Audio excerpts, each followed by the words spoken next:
Team members not getting along? Let's talk about ways that you can reduce conflict on your teams. You have to be proactive.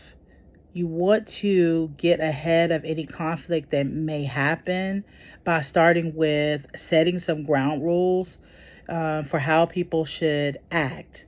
You may call them norms, but you have clarity around how do we conduct ourselves as a team.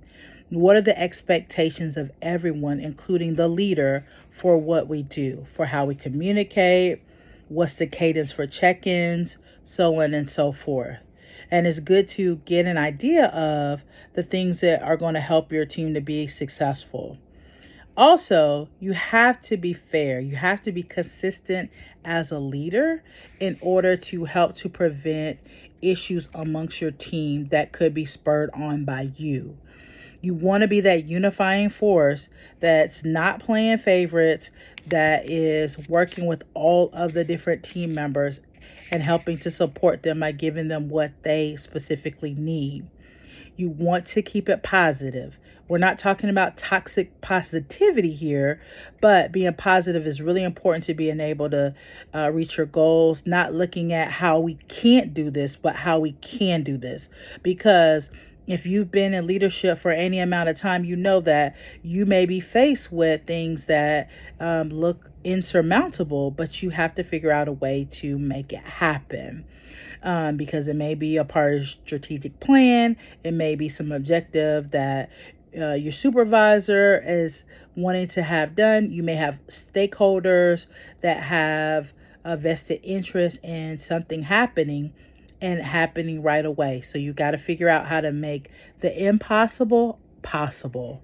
So being fair and consistent, being positive, unifying the team is really going to help you to do that. You do want to keep track and monitor your team, being sure of how people are able to deal with stress, if they're having issues reaching the goal, looking at any differences that may be happening amongst team members and stepping in.